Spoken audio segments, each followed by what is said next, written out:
Well, we're very excited to get to hear from you. Your name is not a name that a lot of people have heard before, especially when it comes to the political process. So, how would you like to introduce yourself to potential voters out there? Well, my name is Heather Hill, and I'm running to be your next governor for 2026. I'm not your typical political candidate. I am a wife, a military mom, a foster parent, and an entrepreneur.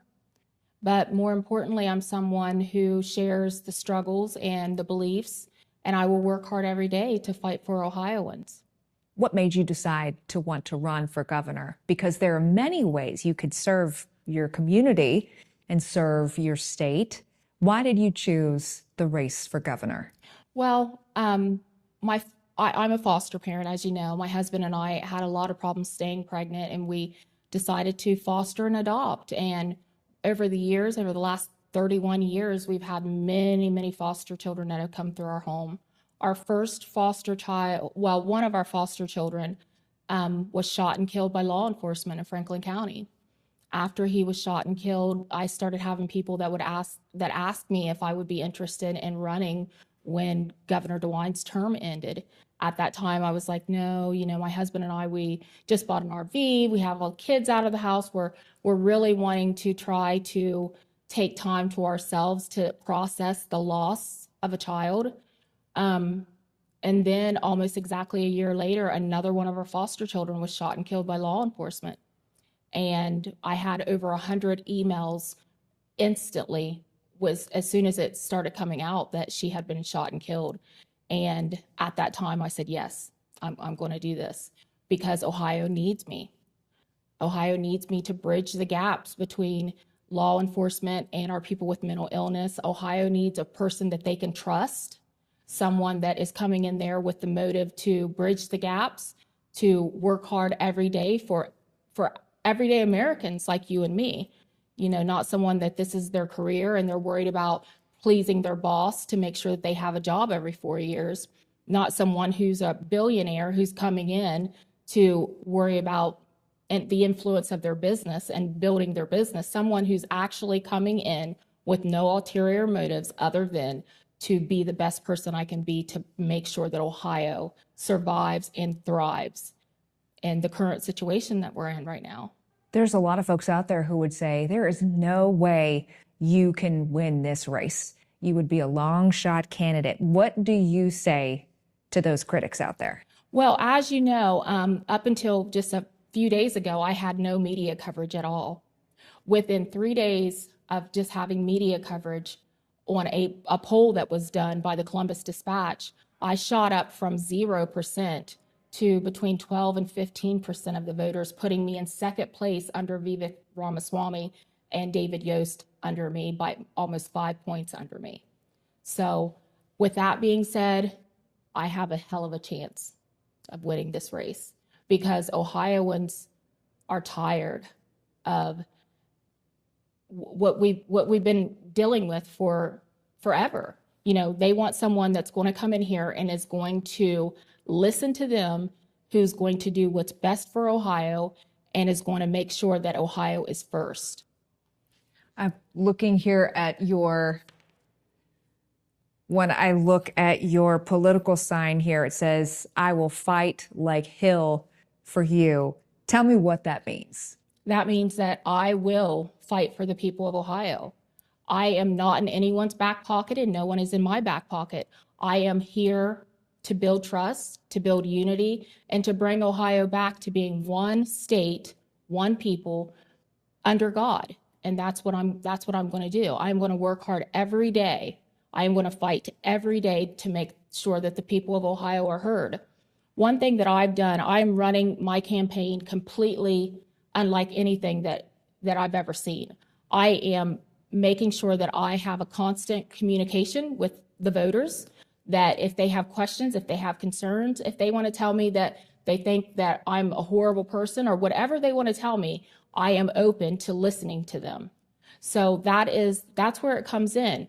What they're telling me is that they're just not being heard.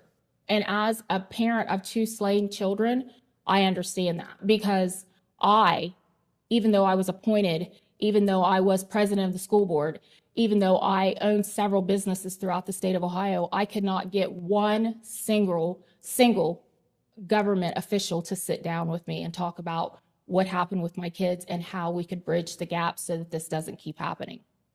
So I understand what people are saying when they're so frustrated because they're trying to reach out to the people that they're voting for. They're trying to reach out to the administration, to the government, to the governors, to the senators, to everyone to say, hey, this is what's affecting me and my family. This is what's making it to where we can't become the people that we want to be. We can't financially secure the things that we want to do. We can't, with the prices of food and eggs. There is a lot at stake. Yes, there for every household in this election. And it's not just big, lofty issues. We're also talking about the details of everyday life. Yeah, we are. And people are having a horrible time right now. They are, and they need somebody that's going to fight for them. And I'm that person. When I look around this room, there is a lot of imagery and history when it comes to the journey for women to have the right to vote, votes for women. And now here we are, and you are running for governor. We're here at the State House, where this could be your office, not just as a woman, but as a woman of color. What goes through your mind when you think about the journey from the SASH Votes for Women to this moment? It's an honor. It's an honor. I've had so many people that have contacted me. I had no clue that if I'm elected, I'll be the first ever African-American female governor in the United States. I didn't know that. And I've had so many people that have reached out to me wanting to support me because of that fact. And I'm like, you need to support me because I'm the best person for this job. I have life experiences that will help Ohio become the best that it can be. There's a lot of growth in Ohio right now, especially in the central Ohio area. We're seeing a lot of growth when it comes to technology and the Silicon Heartland. How do we make sure that growth happens in all areas of the state, in Cleveland, for example, and not just in the Columbus area? Well, when you're looking at a person who is from Appalachia, Ohio, I will make sure that everybody in Ohio is served by me being the governor.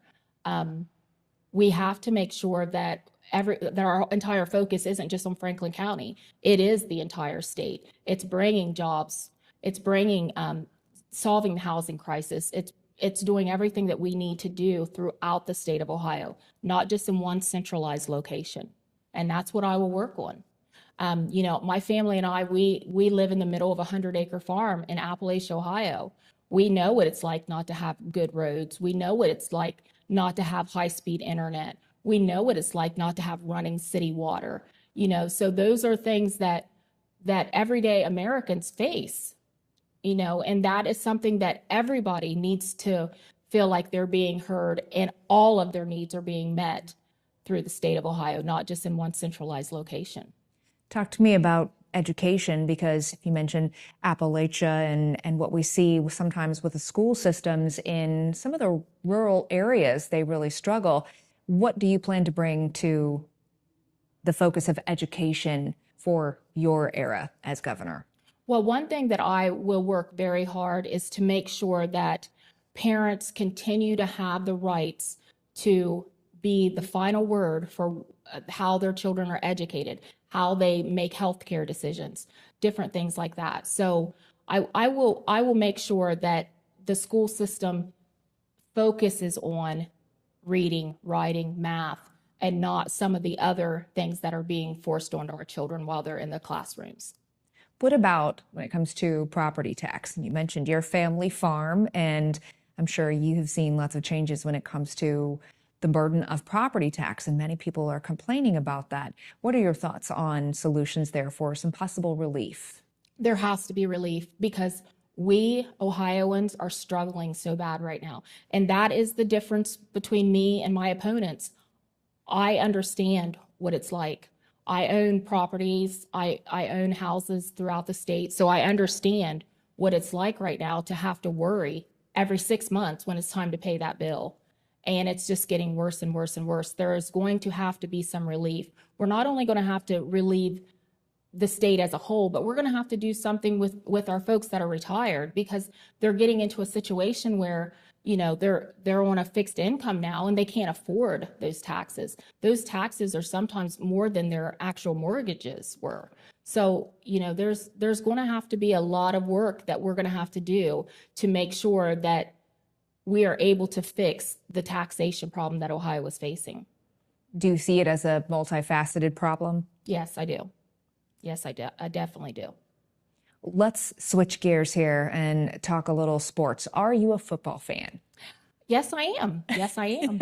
Are you a Browns fan? Yes, I am. I'm a fan of everything Ohio.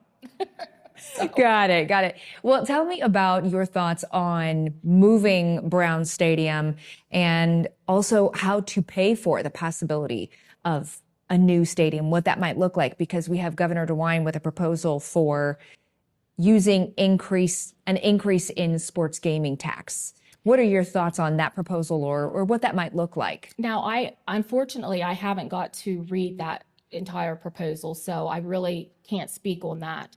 But there has to be a way to have a happy medium. We have to focus on the important things, but we have to focus on the things that are fun, like our football and our sports and different things like that. You know, I have a daughter that's a college rugby player, and you know, and I have had kids throughout the years that have played football. So, you know, sports are very important, and they bring a lot to our communities as well. They bring a lot of joy to our communities. So when we look ahead, this is going to be, I mean, this is a very long road ahead on the primary itself. I mean, we've got more than 400 days between now and when folks go to the polls in the Republican primary for governor. So what is your focus from here to there because of that long stretch of time and so much of what's ahead? My focus right now is building a relationship with all Ohioans, because, you know, I'm coming in as an underdog. I am the big underdog. Not only am I someone that's not known, but I am also facing people that have been in this for the last 20, 30 years of their lives. We're more than 400 days from the primary. What is your focus in helping voters get to know who you are and helping voters know your name and what you're about? What I am doing is I'm running my campaign differently than any campaign that I've ever seen. I am keeping an open line of communication with voters. Anyone that wants to sit down with me and talk to me, anyone that wants to give me a call or a text message, I am welcoming that. I want to make sure that Ohioans feel heard, that they know that I'm somebody they can trust, and that they know that if they have an issue when I'm in office, that I'm going to be accessible to them as well.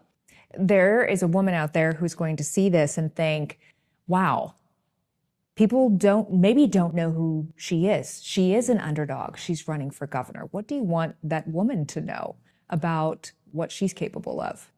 Well, I want one thing that I grew up in Appalachia.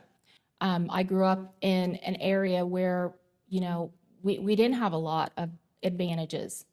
And I want everyone to know that you can do this. If you have the passion and you're willing to work hard, you can change. You can be an agent of change. And you can come in and you can make your situation and your neighbor's situation and your state's situation the best that it can be. What is a quote that motivates you in this process? Or is there a person or a quote that you always go back to? Or maybe a lyric, a song? Is there something that inspires you to keep moving in this process?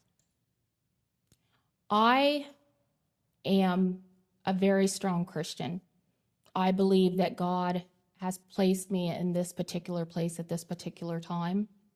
And I always pray to him that he will increase my borders and that he will show me where he wants me to be and help me separate my wants and my needs from what he wants for me. So I think that's why I'm here today. You know, I never thought about running for governor until tragedy happened. And I feel like God is leading me down this path. He's literally putting people in my path to help me be successful in this campaign. Anything we didn't talk about that you would really like to add? I don't think so. What is your message to voters, for people who are going to see this and maybe this is their first time seeing Heather Hill and hearing from Heather Hill? What is your message to voters? My message to voters is that I will fight every day to make sure that we have the lives that we want and that we deserve in Ohio. I believe 100% that you don't have to be a career politician. You don't have to be a billionaire. You have to have the passion and the love for your state and your country. And you have to be willing to put yourself out there and take a leap of faith. Thank you so much. Thank you.